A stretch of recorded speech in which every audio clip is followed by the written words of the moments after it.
नमस्कार मित्रों। आज हम पढ़ रहे हैं हिंदी साहित्य के शिखर पुरुष मुंशी प्रेमचंद की रचना उपन्यास रंगभूमि का एक अंश सूरदास की झोंपड़ी। यह है आपका प्रिय channel CBSE Hindi with Mathura दास।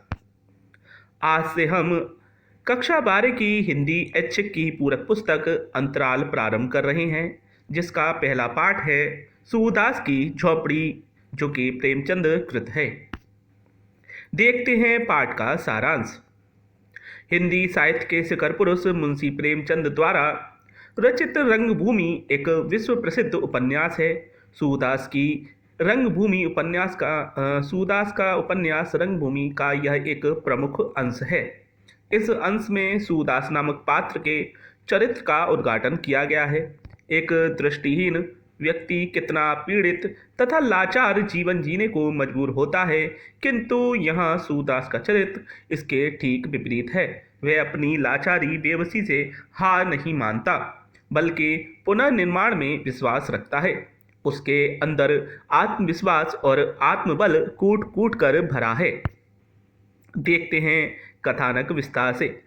कथानक के अनुसार गांव के एक व्यक्ति भैरव और उसकी पत्नी सुभागी के बीच झगड़ा होता है। सुभागी भैरव से बचने के लिए सूरदास की झोंपड़ी में छिप जाती है। भैरव भी पीछे पीछे झोंपड़ी में घुस आता है, लेकिन सूरदास सुभागी को पिटने नहीं देता और बीच में आकर उनकी लड़ाई रुकवाता है। इस घटना के बाद पूरे मोहल्ले में सूरदास की बदनामी होने लगती है।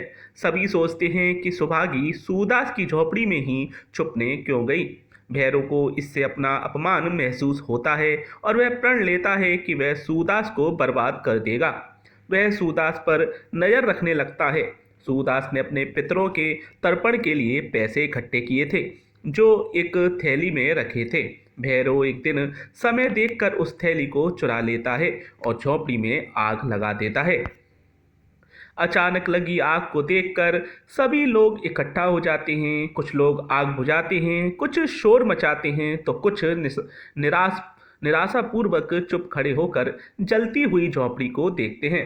सूरदास को जब पता चलता है तो वह भी दौड़ता हुआ आता है। सब लोग उससे आग लगने का कारण पूछते हैं, लेकिन वह चुपचाप अपनी जलती झोंपड़ी को देखता रहता है। इस पर सब लोग आपस में एक दूसरे पर झोंपड़ी जलाने का शक करते हैं। देखते देखते झोंपड़ी जलकर राख का ढेर हो जाती है। लोग सूरदास को दिलासा देकर अपने अपने घर को लौट जाते हैं, लेकिन सूरदास अभी भी वहीं बैठा रहता है। उसे झोंपड़ी के जलने का दुख ना था। उसे दुख था तो उस पोटली का, जिसमें उसकी आशाएं और यातनाएं सहकर एकत्रित किया हुआ धन था। उसने धीरे धीरे करके वह धन अपने पितरों के तर्पण के लिए इकट्ठा किया था, बड़ी मुश्किल से, जो कि भैरव ने चुरा लिया था। वह धन जो उसने अपने पितरों के उद्धार के लिए धीरे धीरे एकत्रित कर रखा हुआ था। जब आग पूरी तरह बुझ गई तो सूरदास उसकी राख में अपनी पोटली खोजने लगा। उसे लगा शायद पोटली कहीं किसी तरह बच गई होगी। पोटली खोजते खोजते उसे सुबह हो जाती है, परंतु उसके हाथ कुछ नहीं लगता। यह राख उसे अपनी अभिलाषाओं की जली हुई राख लगने लगती है। सुबह होने पर जगधर, जो एक गांव का ही एक दूसरा व्यक्ति है, सुबह होने पर जगधर सूरदास के पास आता है और उससे पूछता है, क्या तुम्हें किसी पर शक है? सूरदास किसी पर भी शक न होने की बात कहता है, लेकिन जगदर को विश्वास है कि आग भैरव ने ही लगाई है। भैरव ने लगाई है। जब जगदर भैरव के पास जाता है और यह बात कहता है, तो वह भी खुलेआम कह देता है कि मैंने ही आग लगाई है, और रुपये से भरी पोटली भी उसे दिखाता है। जगदर के मन में भी इतना सारा रुपया देखकर लालच हो आता है और साथ ही भैरव से ईर्ष्या भी होने लगती है। जगदर उसे पुलिस तथा गरीब की हाय का डर भी दिखाता है, लेकिन भैरव पैसे लौटाने से साफ मना कर देता है।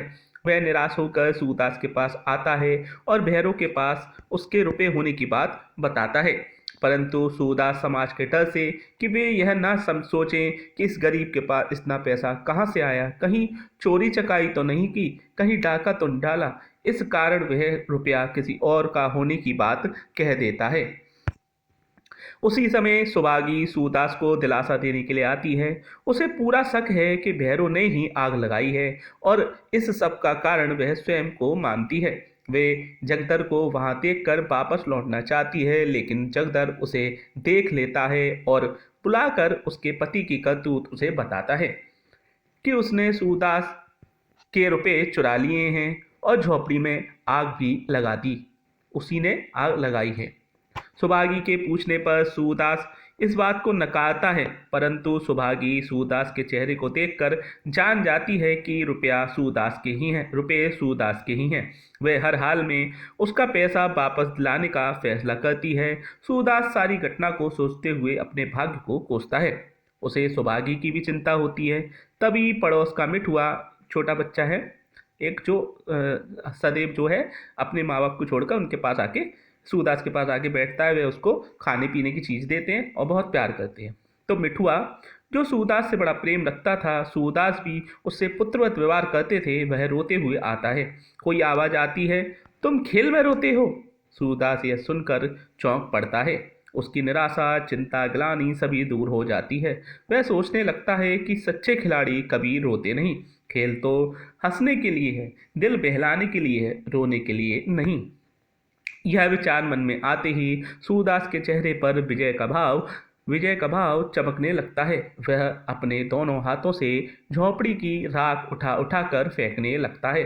उसके मुख से एक ही बात निकलती है कि हम दूसरा घर बनाएंगे, चाहे कोई उसे कितनी बार ही जला दे, हम पुनः पुनः नया घर बना लेंगे। तो यहाँ पाठ का अंत होता है, पाठ समाप्त होता है। देखते हैं पाठ को पढ़कर हमने क्या जाना। पहला, ग्रामीण जीवन का इसमें सूक्ष्म चित्रण हुआ है। सूरदास अंधा होकर भी स्वाभिमानी और हार न मानने वाला है। यह हमें शिक्षा देता है कि कभी हार नहीं माननी चाहिए। सूरदास दूसरों पर अत्याचार सहन नहीं करता, किंतु स्वयं बड़ा सहनशील है। अत्यंत हानि होने पर भी वे कर्म को ही प्रधान मानता है, भाग्य को नहीं। सूरदास का व्यक्तित्व अंधे लाचार व्यक्तियों से एकदम विपरीत है और आदर्श रूप में दिखाया गया है। तो यह आज का पाठ था सूरदास की झोपड़ी। आगे हम फिर नए पाठ लेके आते रहेंगे। आप ऐसे ही हमारे CBSE हिंदी विद मथुरा दास के साथ बने रहिए। आगे आपके परीक्षा आने वाली हैं। किसी भी तरह की कोई भी जानकारी अगर आप हमसे चाहते हैं तो आप कमेंट करके पूछ सकते हैं। अगर बहुत विस्तार से बताना होगा तो मैं अपना WhatsApp नंबर भी आपको दे सकता हूँ। तो आप पढ़ते रहिए CBSE हिंदी विद मथुरा दास। फिर मिलते हैं अगले वीडियो में। नमस्कार।